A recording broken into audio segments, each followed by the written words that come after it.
Hey guys, welcome back. I recently got Atomos Ninja V, which is a video monitor as well as a video recorder. This device has been a game changer in my workflow. In this video, we will unbox the device first and see what we get in the box. Then I will show you the accessories which I am going to use. Then we will install SSD, update the monitor's firmware to the latest version. Then we will register Ninja V online with Atomos and activate ProRes RAW and DNX codecs. At the end of this video, I will show you some of the main features I personally use, which makes video shooting so much easier and fun. Without wasting any more time, let's begin.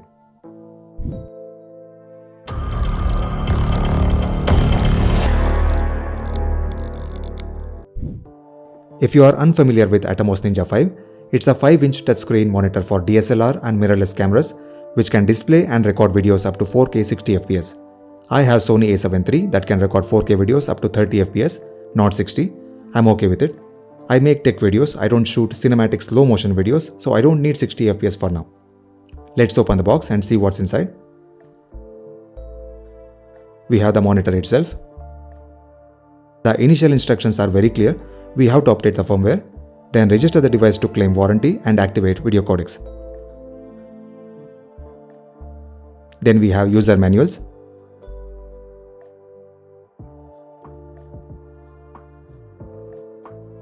Power adapter. It's nice to see different types of plugs given in the box. Choose the one which is suitable for your power socket. This is a housing case for SSD. We are going to insert a 2.5-inch SSD and tighten the screws which are given here. Make sure you don't lose them. Then we have a DC connector to power on the device.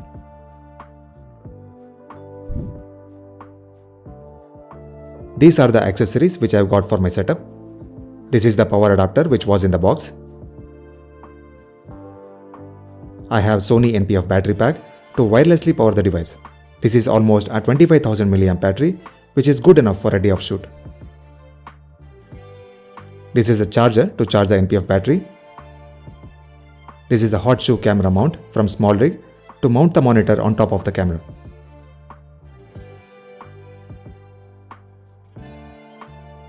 I have Western Digital 1TB SSD to record videos from Ninja V.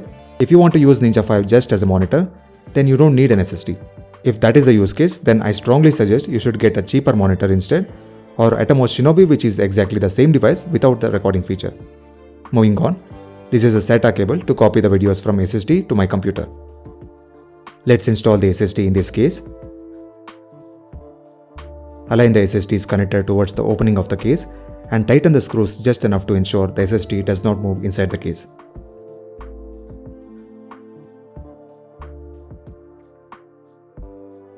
Then slide the SSD at the back of the monitor.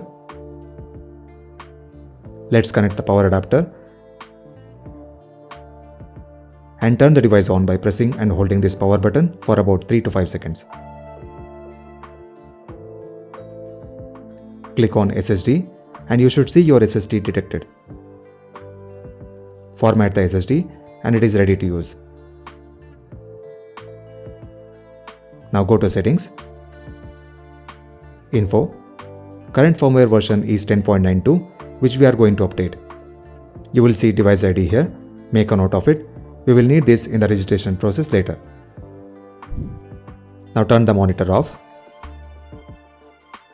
Connect the SSD to your computer. Go to Atomos product support site. I will leave the links in the description. Select Ninja V from the list. I can see the latest firmware version is 10.93. Let's download the file. When you unzip the downloaded file, you should see a firmware file with a file extension FW. Copy the file to the SSD at the root directory, not inside any folder. Connect the SSD to Ninja V and turn it on. Ninja V will detect the newer version of the firmware and the installation process will begin. I recommend not to use the battery pack when you are updating the firmware, because you will never know when the battery dies if it is not fully charged, and you do not want the device to shut down in the middle of firmware installation. That's why I am using the power adapter. Now the installation is complete. Let's turn the monitor on. Go back to Settings, Info. We can see the firmware has been updated to 10.93. Now go to Activation. We can see ProRes and DNX codecs are not activated yet. Let's do that now. Make a note of activation ID here. On your computer, go to myatomos.com and create a free account with your email ID. Then click on Register Product and select Ninja 5. Then enter the serial number which you will find in the battery compartment. Then device ID which is there in Info menu and device activation ID which is there in Activation menu in the monitor. Now mention the date of purchase and name of the retailer and submit. This will register your Ninja 5. Now let's activate the video codecs. We have H.265 which is a newer version of H.264 also known as MP4. We also have NDI-TX and SDI RAW. These three codecs are paid features. If your camera supports any of these codecs, then you will need to pay $99 to activate each of these codecs. But we are here to activate Apple ProRes RAW. I will explain the advantages of ProRes a bit later in the video. Now, let's activate ProRes RAW. DNX is also free, we'll take it.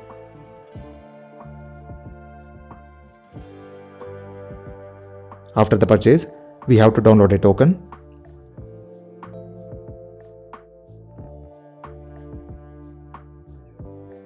Unzip the file. You should see a file called activation.bin. Copy the file to SSD, again not inside any folder. When you slide the SSD back in the monitor, it will take you to Activation menu. Now we can see both ProRes RAW and DNX are available. Click on Activate, done. Simple as that. Ninja 5 is loaded with tons of features for video professionals. Some of the main video monitoring features I personally use are: Number 1. Waveform. It's easier to know if the shot is overexposed when you see the waves clipping over 100 mark. Number 2. Zebras.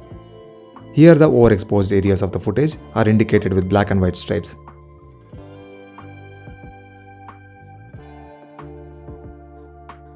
Number 3. False colors. This is one of the great features which the cameras don't offer. We should tweak the exposure in such a way that the skin tones are highlighted in grey and we should not see much of oranges and red on the screen which indicate overexposure. Number 4. Focus peaking. This is my personal favorite. The colored patches on the screen indicate the areas in focus. You can change the colors as you prefer. This makes it so much easier to pull manual focus.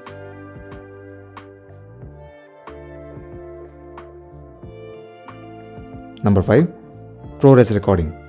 I have Sony A7 III that uses H.264 codec which is a compressed format. When I edit these files on my computer, the computer needs to do the decompression. A good amount of processing will go into this. To counter this problem, we create proxies, a smaller, low-resolution copy of the video files with our editing softwares. But again, it takes a lot of time to create proxies if you are working on a big project. Then comes Apple ProRes. It's an uncompressed video format that is easy to edit on your computer. On the flip side, the file size are large.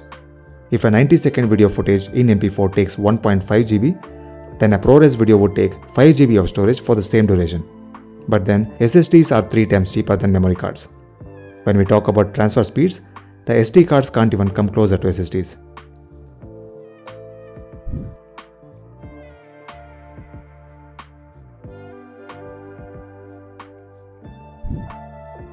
Thanks for watching. If you like this video, give it a thumbs up and also subscribe if you are not. If you have any questions, please drop a comment. I will be happy to answer them. I will see you on the next one. Until next time, take care.